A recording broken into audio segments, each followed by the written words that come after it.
Hello friends, the सरकारी school YouTube channel में आप सभी का स्वागत है। आज है एनवीएस लैब अटेंडेंट के सब्जेक्ट स्पेसिफिक के मैराथन का डे 3। तो आइए स्टार्ट करते हैं हम अपने पहले क्वेश्चन से। Rhizobium bacteria which fixes nitrogen are found in nodules growing in A leaves of leguminous plant, B roots of leguminous plant, C stem of leguminous plant या all of the above. Rhizobium bacteria जो वायुमंडलीय nitrogen को स्थिर करता है nodules में पाया जाता है। निम्न में से किस में बढ़ता है?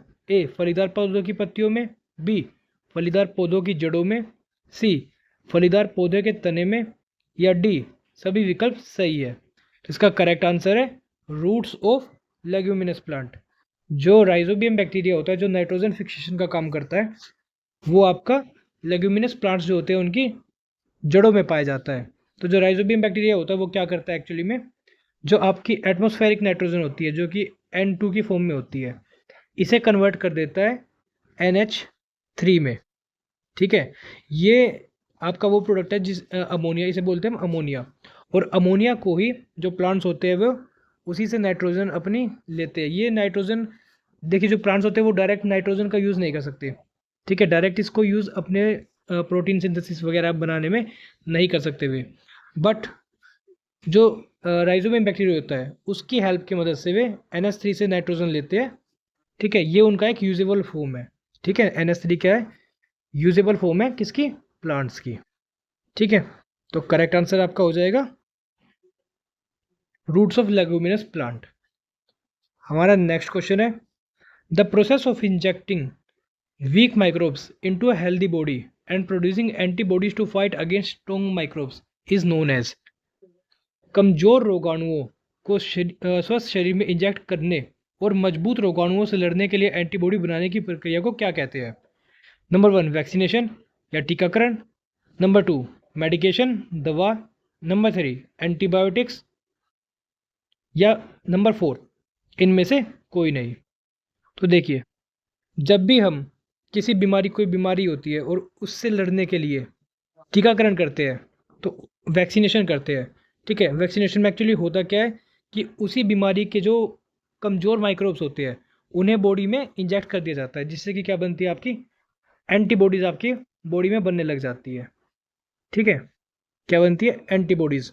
तो जब भी आपको भविष्य में कभी मान लीजिए उस बीमारी के वायरस या बैक्टीरिया आपकी बॉडी में एंटर करेंगे तो ये एंटीबॉडीज़, आपके शरीर को पता होगा, आपके डिफेंस मैकेनिज्म को, कि वो बीमारी आने वाली है, तो उससे एंटीबॉडीज़ पहले ही बनाना स्टार्ट कर देंगे। तो वो किसके द्वारा होता है? आपका वैक्सीनेशन के द्वारा। ठीक है, तो ये चीज़ें भी आपको याद होनी है, एंटीबॉडीज़ भी बनाती है वैक्सीनेशन के द्वारा। और इस प्रोसेस को क्या बोलते हैं हम? वैक्सीनेशन या फिर टीकाकरण, हिंदी में अगर बोले तो टीकाकरण। इसके बाद हमारा नेक्स्ट क्वेश्चन है while baking cakes east reproduce rapidly and produces dash gas. यानी कि केक पकाते समय खमीर तेजी से प्रजनन करता है और डैश गैस या कौन सी गैस पैदा करता है? ऑप्शन है आपके हाइड्रोजन, ऑक्सीजन, कार्बन डाइऑक्साइड या फिर नाइट्रोजन। तो करेक्ट आंसर आपका कार्बन डाइऑक्साइड। तो केक बनाते समय कौन सी गैस बनती है? यीस्ट जो होता है आपका, यानी कि खमीर, वो कौन सी गैस बनाता है? कार्बन डाइऑक्साइड बनाता है। ठीक है, इसके बाद हमारा नेक्स्ट क्वेश्चन है plant disease called citrus canker is caused by. Citrus canker नामक एक पौधा रोग डैश के कारण होता है? ए बैक्टीरिया, बी फंगाई या कवक, सी प्रोटोजोआ या डी वायरस। तो सिट्रस कैंकर आपका एक बैक्टीरियम, यानी कि एक बैक्टीरिया होता है, उसके कारण होता है। उस बैक्टीरियम का क्या नाम होता है?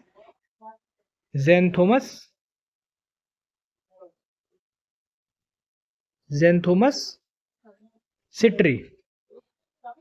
तो ये बैक्टीरिया आपका सिट्रस कैंकर नामक पौधों में बीमारी फैलाता है, और ये क्या होता है? एक तरह का बैक्टीरिया होता है। ठीक है, तो करेक्ट आंसर आपका बैक्टीरिया। इसके बाद हमारा नेक्स्ट क्वेश्चन है the mass of moon is about 0.012 times that of the earth and its diameter is about 0.25 times that of earth. The value of g on the moon will be. क्या क्या रखा है कि अगर जो moon है यानी कि चांद है, उसका मास धरती के मास से 0.0212 टाइम्स हो जाए, और डायमीटर जो आपका वो कितना हो जाए, जितना अर्थ का होगा उसका 0.25, यानी कि 0.25 क्या होता है, एक चौथाई होता है, उसका एक चौथाई हो जाए, तो वैल्यू ऑफ जी, जी की वैल्यू क्या होगी मून पे, चांद पे। इसे आप हिंदी में, हिंदी वाले बच्चे हिंदी में पढ़ लीजिए। चंद्रमा का द्रव्यमान पृथ्वी के द्रव्यमान का लगभग 0.012 गुना है, और इसका व्यास पृथ्वी के व्यास का लगभग 0.25 गुना है। चंद्रमा पर जी का मान क्या होगा? तो आइए इस क्वेश्चन को करते हैं। तो देखिए, ये क्वेश्चन लग रहा होगा आपको कि कुछ बच्चों को लग रहा होगा कि काफ़ी मुश्किल है, बट ये सबसे इजी क्वेश्चन है। देखिए, जी क्या होता है? जी होता है आपका ग्रेविटेशनल कांस्टेंट। ठीक है, क्या होता है ये? Gravitational constant. ठीक है, अब यहाँ पे इन सभी, ये सभी जो चीज़ें आपको दे रखी है 0.012 और ये 0.25, ये सिर्फ आपको कंफ्यूज करने के लिए है। जो जी का मान होता है, ठीक है, वो हमेशा सेम ही रहता है। अब देखिए क्या होता है, इन्होंने क्या रखा है, इन्होंने कहा है कि जो, अब कुछ बच्चों को जो पता नहीं होगा वो क्या करेंगे, ऐसे लिखने लग जाएंगे, mass of moon is equal to 0.012 mass of earth. ठीक है, उसके बाद वे लिखेंगे डी एम और कुछ फॉर्मूला वगैरह लगा के ग्रेविटेशन का, और ये सोल्व करने में बैठ जाएंगे ऐसे। ठीक है, बट आपको ऐसा नहीं करना है। ठीक है, आपको क्या करना है, आपको सीधा देखना है कि जो जी की वैल्यू है वो क्या होती है, हमेशा कांस्टेंट होती है हर जगह पे, यूनिवर्स में हर जगह कांस्टेंट रहेगी। और जी की वैल्यू क्या होती है आपकी? जी की वैल्यू होती है आपकी 6.67 इंटू 10⁻⁻11 न्यूटन मीटर स्क्वायर और केजी -2। तो ये होती है आपकी जी की वैल्यू, और ये क्या रहेगी, हमेशा सेम रहेगी। तो करेक्ट आंसर क्या हो जाएगा आपका? Same as that on the earth, यानी कि जितना मून पे है उतना ही अर्थ पे रहेगा, क्योंकि जी क्या होता है, ग्रेविटेशनल कॉन्स्टेंट। हमेशा ग्रेविटेशन, ये जो कॉन्स्टेंट होता है ये कॉन्स्टेंट ही रहता है। ठीक है, इसका नाम ही ग्रेविटेशनल कॉन्स्टेंट है, यानी कि ये हर जगह क्या रहेगा, सेम रहेगा। ठीक है, तो करेक्ट आंसर आपका हो जाएगा ए। बट चेंज किस में आएगा? चेंज आएगा एक्सेलरेशन ड्यू टू ग्रेविटी में।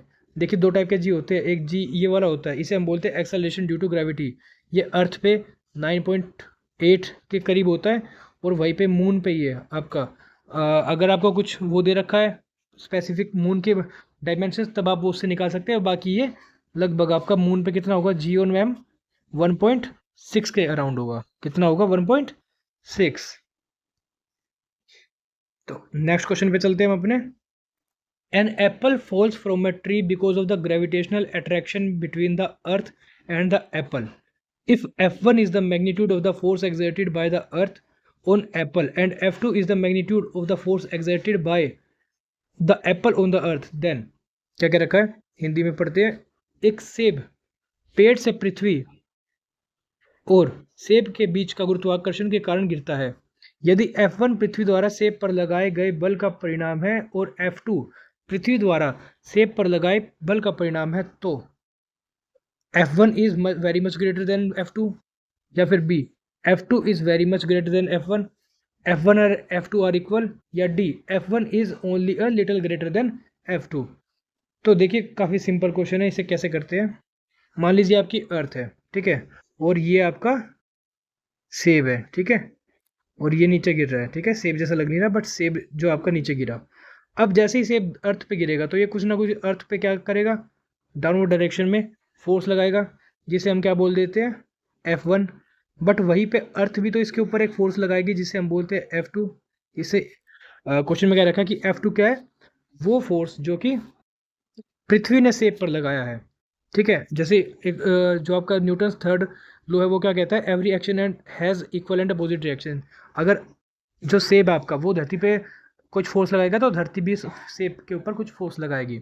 तो इस केस में क्या होगा, तो इस केस में क्या होगा, आपका F1 और F2 क्या हो जाएंगे, इक्वल हो जाएंगे। ठीक है, F1 और F2 क्या होंगे, आपके बराबर होंगे। बराबर क्यों होंगे? बराबर इसलिए होंगे क्योंकि जो आपका जितना फोर्स एप्पल लगाएगा अर्थ पे, उतना ही अर्थ लगाएगी एप्पल पे। जितना फोर्स आप धरती पे खड़े होकर, मान लीजिए कोई बच्चा और वो धरती पे खड़ा हो या आप खड़े हो धरती पे, जितना फोर्स, मान लीजिए इसका है 60 न्यूटन, ये फोर्स लगा रहा है, ठीक है 60 न्यूटन, तो अर्थ भी कितना लगाएगी इसके ऊपर 60 न्यूटन, और ये बैलेंस हो जाएगा, और बैलेंस होके कैंसिल आउट होके कोई मोशन उनमें नहीं होगा, ना वो बच्चा नीचे जाएगा ना ऊपर जाएगा। ऐसे ही ना सेम इसके बाद, इस पॉइंट के बाद ना वो नीचे जाएगा और ना ही ऊपर जाएगा। तो F1 इक्वल्स F2।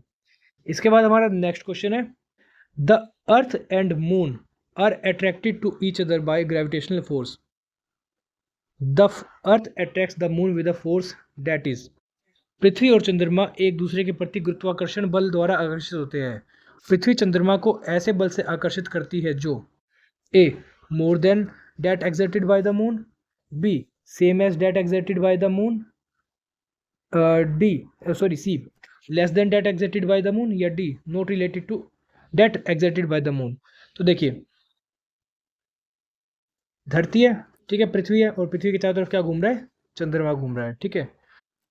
अब वो एक निश्चित दूरी पे, हमें पता है कि जो चंद्रमा है एक निश्चित दूरी पे ही घूमता रहता है, ठीक है। कुछ फोर्स धरती लगाती है चंद्रमा के ऊपर, ठीक है, और कुछ फोर्स चंद्रमा लगाता है धरती के ऊपर, बट दोनों का फोर्स क्या है, एक दूसरे से सेम हो जाता है, ठीक है। आपका जो ग्रेविटेशनल फोर्स का फॉर्मूला क्या होता है, वो F equals G m1 m2 bye, ये हमने पढ़ा है, बाय आर स्क्वायर, ठीक है। आर क्या होता है, दोनों के सेंटर्स के बीच का डिस्टेंस होता है।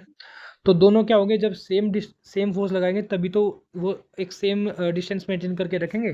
तो और आपका जितना अर्थ लगाएगी उतना ही क्या होगा, मून भी इस पे लगाएगा अर्थ के ऊपर, ठीक है। तो करेक्ट आंसर क्या हो जाएगा, same as that exerted by the moon, यानी कि चंद्रमा द्वारा लगाए गए बल के समान होता है, ठीक है। समझ आया आपको? तो आगे चलते हैं। नेक्स्ट क्वेश्चन हमारा, a stone is released from the top of a tower of height 19.6 metre, then its velocity just before touching the ground will be. एक पत्थर को 19.6 ऊंचे टावर के ऊपर से छोड़ा जाता है, तो जमीन को छूने से ठीक पहले उसका अंतिम वेग होगा। ये आपके ऑप्शन दे रखे 384.16 मीटर स्क्वायर, ठीक है। तो अभी से निकालते हैं। देखिए, मान लीजिए कोई टावर है, ठीक है, और इसकी ऊंचाई है आपकी 19.6 मीटर, ठीक है। ये क्या हो गया, इसकी ऊंचाई, यानी कि डिस्टेंस इसे हम मान सकते हैं। और यहाँ पे पत्थर यहाँ से गिराया गया, और नीचे आके वो पत्थर कहाँ गिरेगा, यहाँ पे गिरेगा। और कितनी दूरी है, कितनी दूरी ट्रेवल करेगा, जितनी ऊंचाई होगी टावर की उतनी तो वो दूरी तय करेगा, ठीक है। हमसे पूछा गया कि जैसे ही वो इस पॉइंट पे, ठीक है, इस पॉइंट पे जैसे ही वो टकराएगा तो उसकी फाइनल वेलोसिटी, फाइनल वेलोसिटी क्या होती है, v, ठीक है, जिसे हम v से डिनोट करते हैं, यानी कि फाइनल वेलोसिटी कितनी होगी। तो अब देखिए, यहाँ से जब हमने उसे छोड़ा तो u क्या था, यानी कि इनिशियल वेलोसिटी, यानी कि स्टार्टिंग की जो स्पीड थी उसकी, वो तो जीरो थी। जब आप उसे ऊपर लेके खड़े हो टावर पे, तब तो जीरो थी। नीचे कितनी होगी हमें पता नहीं, यहाँ पे क्या हो जाएगी, v हो जाएगी। हमें क्या पता है, हमें पता है डिस्टेंस, तो u पता है, ठीक है, v निकालना है, s पता है, तो u और v, ठीक है। और हमें पता हो क्या होता है, a पता है हमें, acceleration due to gravity, acceleration due to gravity कितनी होती है, 9.8 मीटर पर सेकेंड स्क्वायर, ठीक है। तो ये सभी चीज़ें पता है तुम्हें। तो इनसे एक फॉर्मूला आपने पढ़ा होगा, v square equals u square plus 2as। अब ये कैसे निकाला हमने, हमें पता है भाई, हमारे पास a है, हमारे पास s है, ठीक है, और हमारे पास u है। तो ऐसा फॉर्मूला ढूंढो ना जिसमें u, a और s दोनों हो, तो क्या होता है, v square equals u square plus 2as, ठीक है। तो कितना हो जाएगा, u तो हमारा कितना है, 0, ठीक है, और a कितना है, a आपका है acceleration due to gravity 9.8, okay. और s कितना आपका, मल्टीप्लाई करते हैं s यानी कि 19.6 है, ठीक है। तो अब इसको हम सोल्व करते हैं। अब देखिए, जीरो, ये तो जीरो हो गया आपका, ठीक है। तो हम क्या करेंगे, 2 × v square equals 2 × 9.8 into, sorry, v square equals u square plus 2as, हाँ ठीक तो है, 9.6 इंटू में 19.6। तो 9.8 को हम मल्टीप्लाई करेंगे तो ये कितना हो जाएगा, 19.6 मल्टीप्लाई में क्या है, 19.6, ठीक है। और वी स्क्वायर अगर 19.6 गुना 19.6 है तो वी कितना होगा आपका 19.6। ठीक है, इनका क्या हो जाएगा, रूट आ जाएगा इसके ऊपर, और इसका कितना आंसर आ जाएगा आपका 19.6 मीटर पर सेकेंड। तो वी क्या होगा आपका 19.6 मीटर पर सेकेंड। ठीक है, आई होप आपको समझ आया होगा। इसके बाद हम चलते हैं अपने नेक्स्ट क्वेश्चन पे। When a piece of cork is put into the water, it starts floating on the surface of the water due to the upward buoyant force from the water। यानी कि जब कोर्क का एक टुकड़ा, cork क्या होता है, लकड़ी का एक टुकड़ा, ठीक है, कोर्क का एक टुकड़ा पानी में डाला जाता है और वह पानी से ऊपर की ओर लगने वाले उत्प्लावन बल के कारण पानी की सतह पर तैरने लगता है। तो क्या पूछा है, if the cork is pushed more inside the water. देखिए, कोई पानी है भाई, यहाँ पे ऐसे पानी है, ठीक है, और पानी के ऊपर क्या है, एक लकड़ी का टुकड़ा, ठीक है, ये लकड़ी का टुकड़ा है। तो जब ये इसके ऊपर तैर रहा है, तैरता किसकी वजह से है, ये ब्यूएंट फोर्स की वजह से। पानी एक फोर्स लगाता है, ब्यूएंट फोर्स, ठीक है। ऐसे उस पदार्थों पे कोई भी जो उसके ऊपर तैरेगा तो उस पर क्या लगता है, ब्यूएंट फोर्स, ठीक है, कुछ फोर्स लकड़ी लगाएगी। अब क्या यहाँ पे जो ब्यूएंट फोर्स है आपका, कुछ फोर्स लकड़ी का ये टुकड़ा यानी कि कोर्क लगाएगा। तो जब ब्यूएंट फोर्स आपका ज़्यादा होगा लकड़ी द्वारा लगाया गया यानी कि कोर्क द्वारा लगाए गए बल से, तब वो तैरेगी।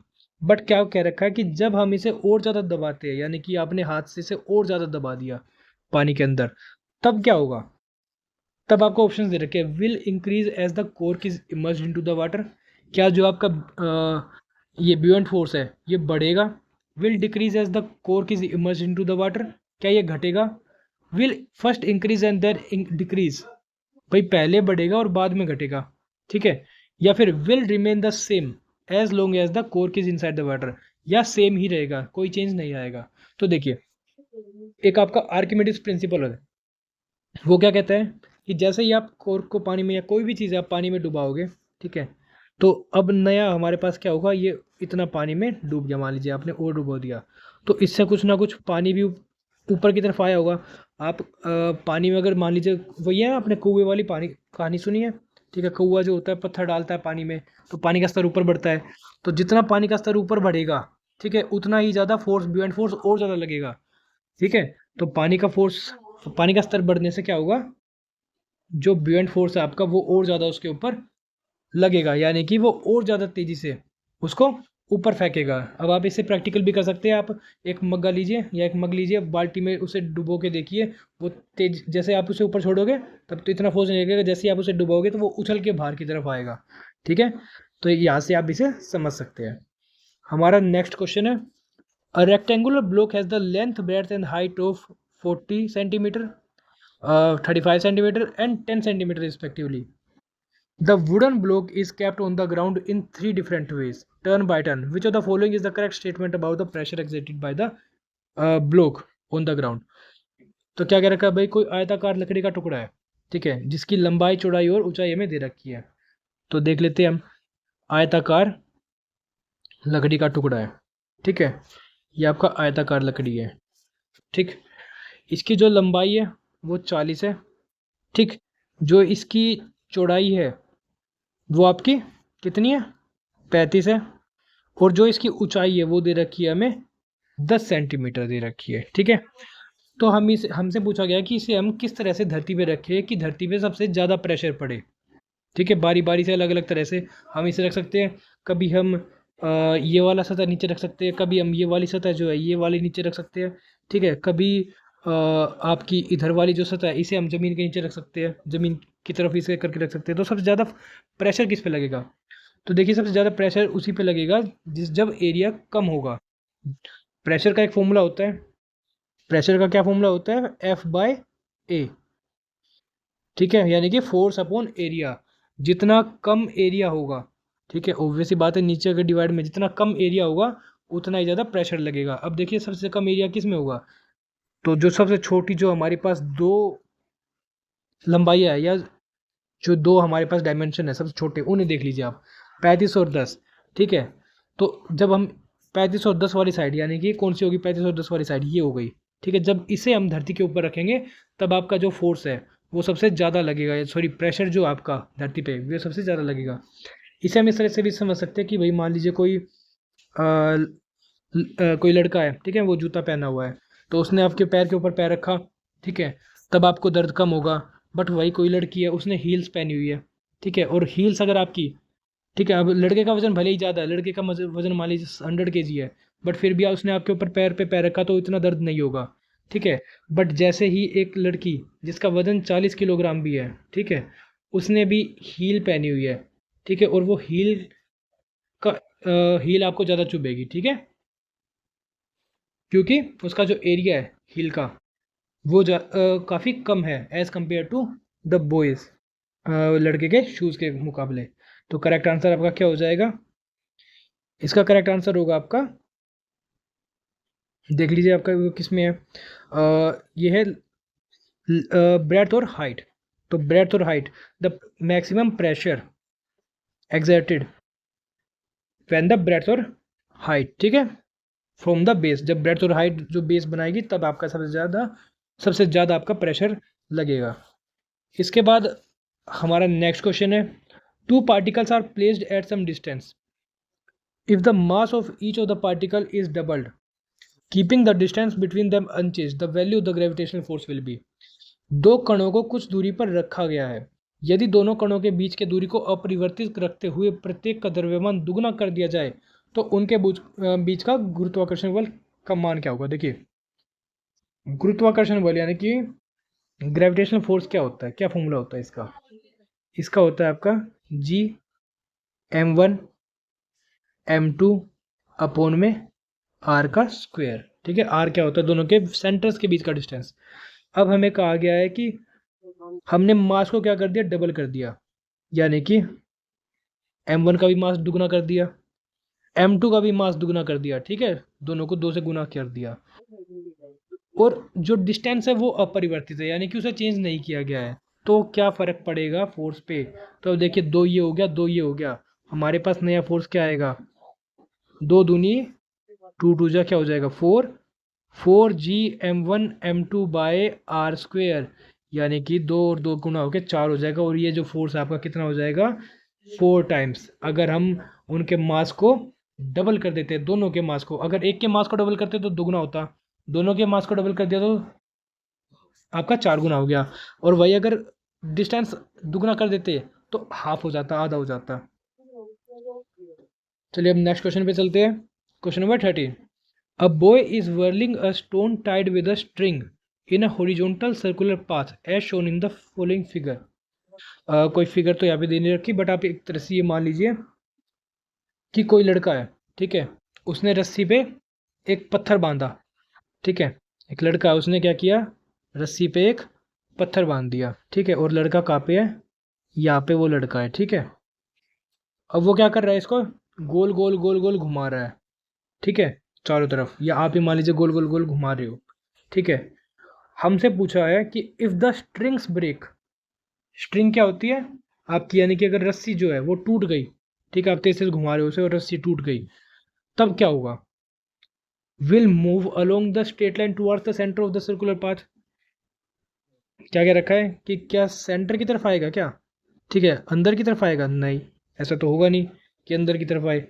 Will move along a straight line tangential to the circular path, यानी कि इससे टेंजेंट होके वो बाहर की तरफ निकल जाएगा, ठीक है, जहाँ पे भी वो टूटेगा। Will move along a straight पर line perpendicular to the circular path, एकदम बाहर की तरफ जाएगा, इस तरफ जाएगा, परपेंडिकुलर, सर्कुलर पाथ के परपेंडिकुलर, यानी कि बाहर की तरफ जाएगा। या फिर will continue in a circular path, यानी कि रस्सी की टूटने के बाद भी वो लगातार क्या घूमता ही रहेगा। तो करेक्ट आंसर क्या होगा आपका? करेक्ट आंसर होगा भाई टेंजेंट जाएगा, ठीक है, टेंजेंशियल, यानी कि जैसे ही आप उसे छोड़ोगे तो जिस पॉइंट पे आपने छोड़ा वहाँ पे जो उसकी वेलोसिटी थी, जैसे मान लीजिए अगर यहाँ पे घुमा रहे हो तो यहाँ पे जो वेलोसिटी थी उससे टेंजेंट वो बना के निकल जाएगा, ठीक है। तो करेक्ट आंसर क्या होगा आपका? Option number B is the correct answer, ठीक है। तो वृत्ताकार पथ से स्पर्शीय सीधी रेखा में गति करेगा, ठीक है। तो चलिए अपने नेक्स्ट क्वेश्चन की तरफ। If a person exert a force of 500 Newton against a wall, what is the corresponding reaction force applied by the wall? क्या कह रखा है, यदि कोई व्यक्ति दीवार पर 500 न्यूटन का बल लगाता है तो दीवार द्वारा लगाया गया संगत प्रतिक्रिया बल क्या होगा। ठीक है, यानी कि कोई दीवार है भाई, ठीक है, ये कोई दीवार है और यहाँ पे कोई पागल व्यक्ति इसको हिलाने की कोशिश कर रहा है, ठीक है, और कितने न्यूटन का फोर्स लगा रहा है वो, 500 न्यूटन का। ठीक है, तो जितना फोर्स ये लगाएगा according to the third law of Newton, भाई every action has equal and opposite action, यानी कि जितना आप इस पे लगाओगे, जितना ये इंसान इस दीवार पे लगाएगा बल, उतना ये दीवार इसके ऊपर लगाएगी, क्योंकि दीवार तो हिली नहीं। ठीक है, अगर हिल जाती तब तो ये ज़्यादा लगा देता, मगर अगर जब हमें ये एज्यूम करना है कि दीवार नहीं हिली, ठीक है, जब तक बोला ना गया हो, तो दीवार भी क्या करेगी, 500 न्यूटन का इसके ऊपर एकदम अपोजिट फोर्स लगाएगी। ठीक है, तो करेक्ट आंसर क्या हो जाएगा आपका, 500 न्यूटन। ठीक है, जितना उसने लगाया, अगर यहाँ पे 1000 न्यूटन होता तो 1000 न्यूटन हो जाता है। ठीक है, तो समझ आया, इसका होगा 500 न्यूटन। नेक्स्ट क्वेश्चन है, the school bags are generally provided with the broad strips because, school bag में आमतौर पर चौड़ी पट्टियां होती है, क्योंकि, देखिए क्यों होती है स्कूल बैग्स में चौड़ी पट्टियां। Number 1, it will spread the force of the bag over a large area of the shoulder of the child producing large pressure. भाई जो ब्रॉड स्ट्रिप्स है आपकी, यानी कि जो चौड़ी पट्टियां हैं, वो फैला देगी फोर्स को कंधे, बच्चे के कंधे पे, जिससे कि लार्ज प्रेशर प्रोड्यूस होगा। ठीक है, it will spread the force of the bag over the large area of the shoulder of the child producing less pressure. ठीक है, वो बच्चे के कंधे पे लार्ज एरिया में प्रेशर को फैला देगी, जिससे कि लेस प्रेशर होगा, लेस प्रेशर अप्लाई होगा बच्चे के कंधे पे, वो कम प्रेशर फील करेगा। It has become a trend among the students to carry the bag with white strips, ये ट्रेंड बन गया है, ये तो कोई मतलब नहीं है इसका। It will spread the force of the bag over the small area, क्या वो स्मॉल एरिया पे होगा, भाई स्मॉल एरिया पे किसे होगा, जब आप ब्रॉड बैग की चौड़ी पट्टियों लगा रहे हो। तो करेक्ट आंसर क्या होगा आपका, देखिए एरिया बढ़ेगा तो प्रेशर क्या होगा, कम होगा। ठीक है, क्योंकि प्रेशर का फॉर्मूला क्या होता है, एफ बाई ए, और अगर आप एरिया बढ़ा रहे हो, एरिया ज़्यादा है, तो प्रेशर क्या होगा, लेस होगा। ठीक है, तो करेक्ट आंसर आपका क्या होगा, ऑप्शन नंबर बी। ठीक है, चौड़ी पट्टियाँ इसलिए दी जाती है क्योंकि बच्चों के कंधों पर कम प्रेशर पड़े। इसके बाद हमारा नेक्स्ट क्वेश्चन है, two objects of different masses falling freely near the surface of moon would have.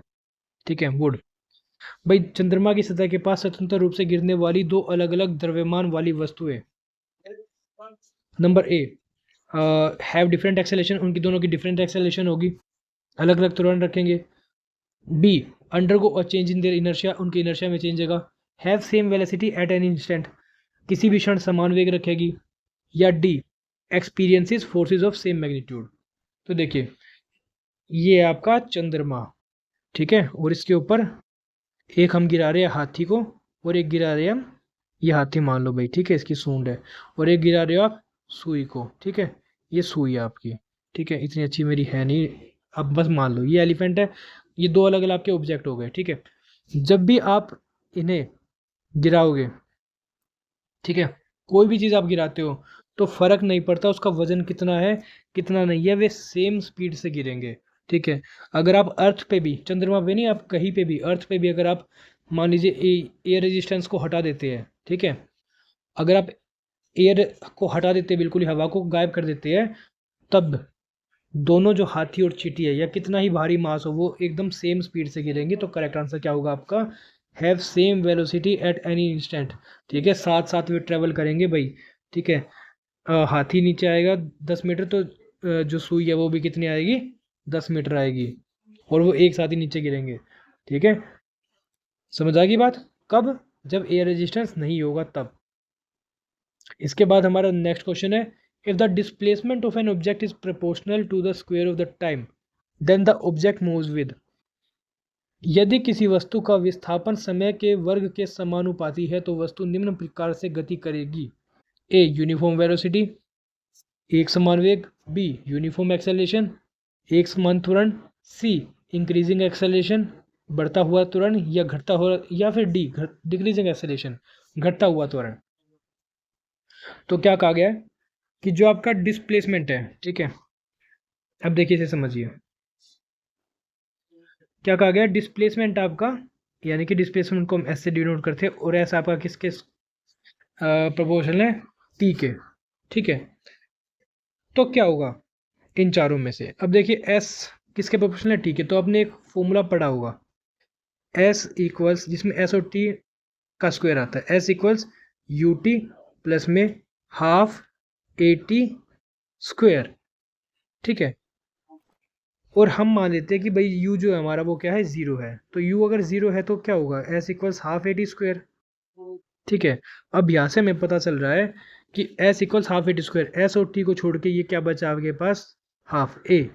ठीक है, तो a क्या होगा यहाँ पे, a बन गया आपका कांस्टेंट। क्यों बनेगा, क्योंकि आपके t स्क्वायर के साथ क्या है, a है।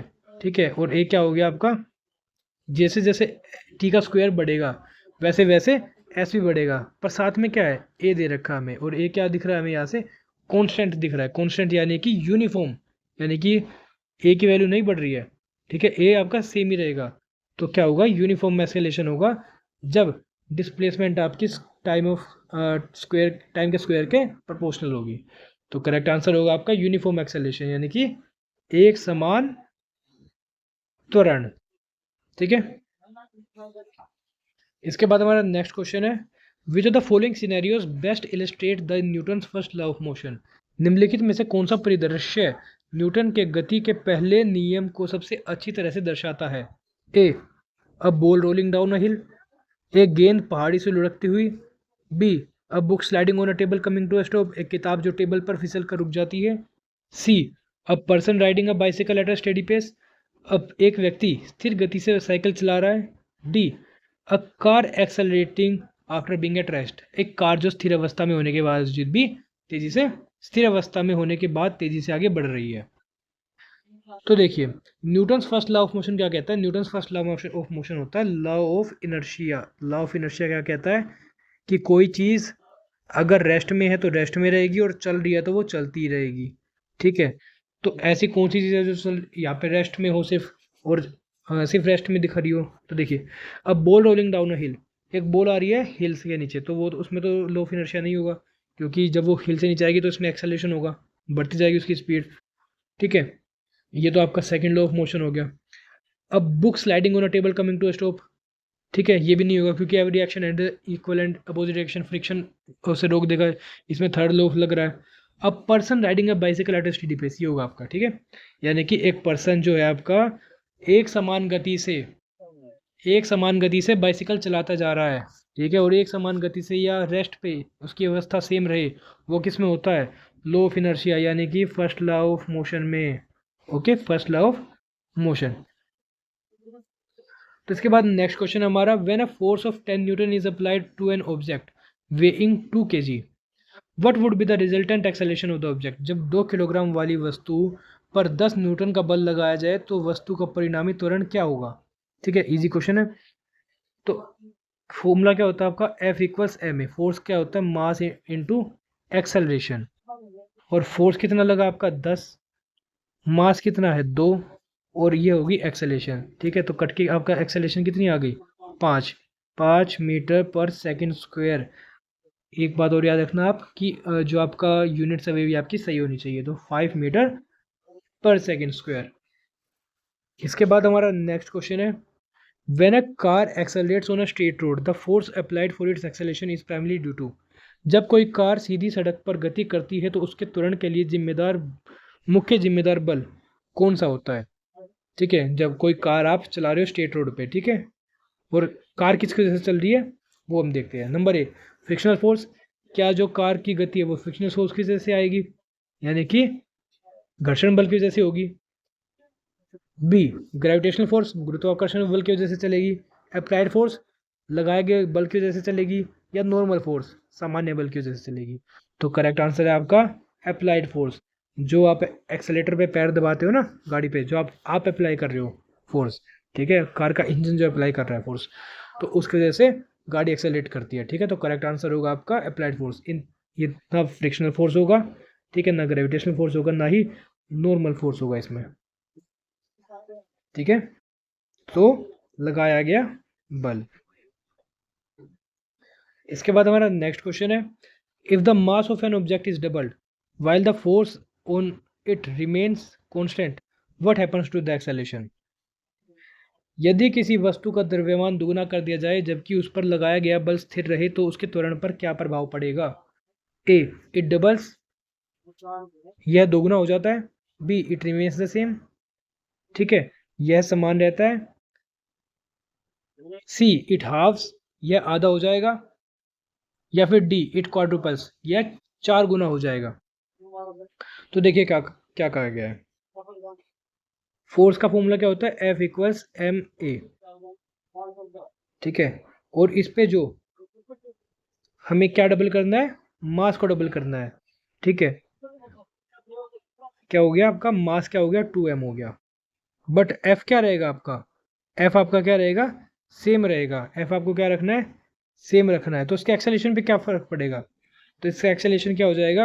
हाफ हो जाएगा। देखिए जब एक चीज़ बढ़ेगी तो एक्सेलरेशन क्या हो जाएगा? अपने आप ऑब्वियसली हमें घटाना पड़ेगा, तभी तो ये बराबर रहेगा, ठीक है। तो एक्सेलरेशन क्या हो जाएगा? हमें हाफ हो जाएगा, इट हाफ्स, ठीक है। इसके बाद हमारा नेक्स्ट क्वेश्चन है, which cell organelle is responsible for protein synthesis? Protein संश्लेषण के लिए कौन सा अंग जिम्मेदार है? A, ribosome, B, lysosome, C, Golgi apparatus, या डी, एंडोप्लाज्मिक रेटिकुलम? तो प्रोटीन सिंथेसिस के लिए आपका कौन सा होता है? राइबोसोम, ठीक है। तो करेक्ट आंसर क्या है आपका? राइबोसोम। इसके बाद हम देखते हैं लाइसोसोम। जो लाइसोसोम का काम होता है वो क्या होता है? जो वेस्ट का ब्रेक डाउन होता है और रिसाइकल करता है ये बायोमोलिक्यूल्स को, ठीक है। लाइसोसोम का क्या काम है? Break down waste in the cell, break down waste. इसे हम क्या बोलते हैं? सुसाइडल बैग भी बोलते हैं। क्या बोलते हैं इसे? सुसाइडल बैग, ठीक है, सुसाइडल बैग ऑफ सेल, ठीक है। क्योंकि ये फट जाता है, जब ये फटता है तो इसके अंदर डाइजेस्टिव एंजाइम होते हैं और वो क्या करते हैं? सेल को खा जाते हैं, पूरी तरह से खत्म कर देते हैं, ठीक है। इसके बाद हम बात करते हैं गोल्गी अपैरेटस। गोल्गी अपैरेटस क्या होता है? गोल्गी अपैरेटस का काम होता है transport of proteins and lipids, transport of proteins, ठीक है। मेन काम इसका यही होता है। And lipids. Endoplasmic reticulum, endoplasmic reticulum का क्या काम होता है? Produce protein for the cell, ठीक है। ये क्या करता है? सेल के लिए आपके प्रोटीन्स बनाता है, ठीक है, प्रोड्यूस। और भी काफ़ी सारे काम होते हैं इसके, ठीक है, 10 से ज़्यादा काम एंडोप्लाज्मिक रेटिकुलम के। बट मेन काम क्या होता है? Produce protein for the cell, ठीक है, प्रोड्यूस प्रोटीन्स, ओके। अब देखिए जो राइबोसोम्स होते हैं वो आपके वे भी क्या होते हैं? जो रफ एंडोप्लाज्मिक रेटिकुलम होता है, ठीक है, उसी के ऊपर ये पाया जाता है। राइबोसोम किसके ऊपर पाया जाता है? रफ ईआर के ऊपर, रफ एंडोप्लाज्मिक रेटिकुलम के ऊपर। और यहीं पे क्या होता है? प्रोटीन सिंथेसिस होता है। इसके बाद हमारा नेक्स्ट क्वेश्चन है, which type of cell lack the well defined nucleus? किस प्रकार की कोशिकाओं में सुपरिभाषित नाभिक नहीं होता? A, prokaryotic cell, B, eukaryotic cell, C, plant cell या पादप कोशिकाएं, डी, एनिमल सेल या पशु कोशिकाएं। तो जो आपका न्यूक्लियस है, वेल डिफाइंड न्यूक्लियस, वो किस में नहीं होता? प्रोकार्योटिक सेल्स में नहीं पाया जाता, ठीक है। यूकार्योटिक सेल्स में होता है, प्लांट सेल में होता है और एनिमल सेल में भी एकदम वेल डिफाइंड न्यूक्लियस पाया जाता है, ठीक है। तो प्रोकार्योटिक कोशिकाएं आपका करेक्ट आंसर होगा। इसके बाद हमारा नेक्स्ट क्वेश्चन है, which cellular structure is accountable for the detoxification and metabolism of drugs within the liver cell? ठीक है, यानी कि यकृत कोशिकाओं के भीतर दवाओं के विहरण और चयापचय के लिए कौन सी कोशिक संरचना जिम्मेदार होती है? A, Golgi apparatus, B, endoplasmic reticulum, C, lysosome या डी, पेरिक्सोसोम? तो करेक्ट आंसर है इसका आपका एंडोप्लाज्मिक रेटिकुलम, ठीक है। करेक्ट आंसर है बी, एंडोप्लाज्मिक रेटिकुलम। आपके जो यकृत कोशिकाएं होती है उनके पीछे जो दवाएं होती है, ठीक है, दवा जब आती है तो उसका डिटॉक्सिफिकेशन करता है, ठीक है, और ड्रग्स का मेटाबॉलिज्म के लिए यही जिम्मेदार होता है। अब इसमें आपके जो गोल्गी एपेटाइटिस का हम देख चुके हैं, जो पेरोक्सीसोम है, ठीक है, पेरोक्सीसोम, इसका काम क्या होता है? इसका काम होता है ये केमिकली न्यूट्रलाइज कर देता है पॉइजन्स को, हमारी बॉडी में जो पॉइजन्स वगैरह बनते हैं, ठीक है, ये क्या करता है? हाइड्रोजन पेरोक्साइड बनाता है, ठीक है, लार्ज अमाउंट्स में, और जो कि बाद में कन्वर्ट कर दे, हाइड्रोजन पेरोक्साइड का सिंथेसिस करता है, ठीक है, जो कि बाद में इसको फिर इसके बाद जो होता है ये इसे वाटर और ऑक्सीजन में कन्वर्ट कर देता है, ठीक है, वाटर और ऑक्सीजन में कन्वर्ट कर देता है, ठीक है। इसके बाद हमारा नेक्स्ट क्वेश्चन है, which statement does not pertain to the endoplasmic reticulum? कौन सा कथन एंडोप्लाज्मिक रेटिकुलम से संबंधित नहीं है? A, it serves as a conduit for the protein transportation between the nucleus and cytoplasm. B, यानी कि ए, यह नाभिक और कोशिका द्रव्य के बीच प्रोटीन प्रवहन के लिए एक नाली के रूप में काम करता है। B, it facilitate the movement of materials within the cytoplasm, यह कोशिका द्रव्य के भीतर पदार्थों की आवाजाही को सुगम बनाता है।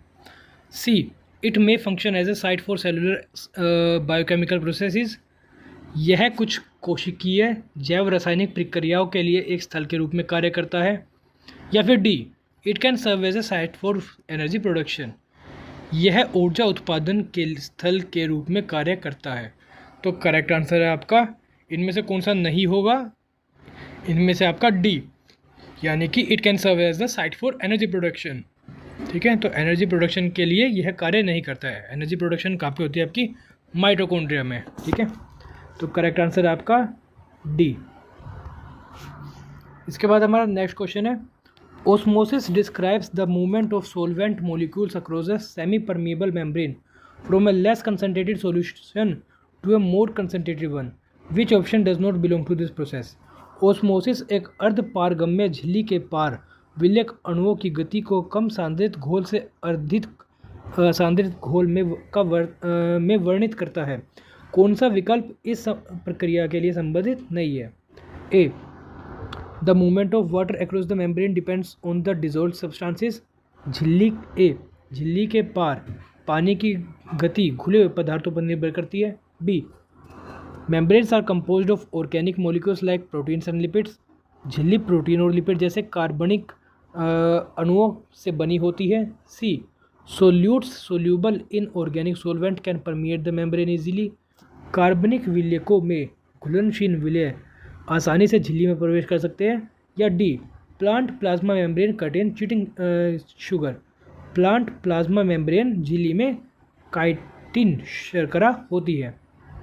तो देखिए, इसमें से करेक्ट आंसर है आपका ऑप्शन नंबर डी, जो प्लांट प्लाज्मा मेम्ब्रेन है वे चिटिन शुगर नहीं बल्कि आपका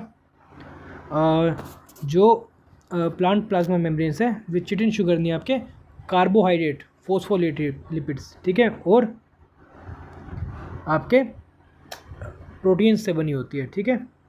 तो ये आपका चिटिन शुगर वाला गलत हो जाएगा। तो करेक्ट आंसर है डी, यानी कि ये नहीं होता, ठीक है, ये इसका वो नहीं है। नेक्स्ट क्वेश्चन है हमारा, the nucleus regulates cell activities and serve as the site for DNA and protein synthesis, ठीक है। तो ये फिगर वाला क्वेश्चन है, इसे आप स्किप कर दीजिए फिगर, क्योंकि इसमें है नहीं अभी, ठीक है। इसके बाद हम चलते हैं अपने नेक्स्ट क्वेश्चन की तरफ। Unripe fruits are green but they develop vibrant colours when ripe, what causes this colour change?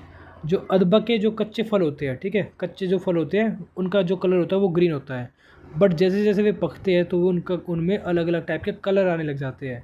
तो ऐसा किस लिए होता है? A, chloroplast transforms into chromoplast, chloroplast chromoplast में बदल जाते हैं। B, chromoplast transform into chromosomes, chromoplast chromosome में बदल जाते हैं। C, chloroplast transform into chromosome, chloroplast chromosome में बदल जाते हैं। या D, chromoplast transforms into chloroplast, chromoplast chloroplast में बदल जाते हैं। तो करेक्ट आंसर है आपका क्लोरोप्लास्ट, जो आपके क्रोमोप्लास्ट में बदल जाते हैं, ठीक है। क्रोमोप्लास्ट से आपके जो ऐसे सब्सटेंस होते हैं जो कि कलर्स के लिए जिम्मेदार होते हैं, ठीक है। यही जो है वे, ठीक है, जो कि कलर्स लेके आते हैं आपके जो पके हुए फल होते हैं, ठीक है, जब वे पक जाते हैं। इसके बाद हमारा नेक्स्ट क्वेश्चन है, what is the function of the cytoplasm in a cell? कोशिका में कोशिका द्रव्य का क्या कार्य होता है? A, storage of genetic material, अनुवांशिक सामग्री का भंडारण। बी, साइटोफोटोसिंथेसिस, प्रकाश संश्लेषण का स्थान।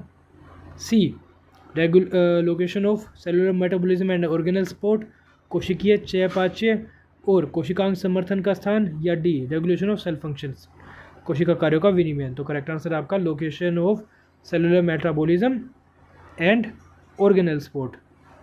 तो सी आपका करेक्ट आंसर होगा, ठीक है।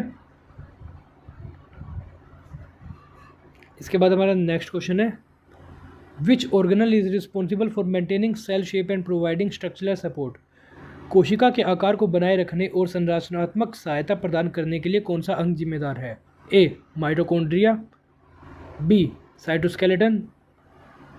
सी, न्यूक्लियस। या डी, गोल्गी apparatus। तो करेक्ट आंसर है आपका साइटोस्केलेटन। साइटोस्केलेटन आपका सेल मेंटेन और इसको स्ट्रक्चरल सपोर्ट देने में मदद करता है। तो ये थे आपके आज के डे 3 के इम्पोर्टेंट क्वेश्चंस, ठीक है। वीडियो को आप ज़्यादा से ज़्यादा लाइक करें और शेयर करें। धन्यवाद।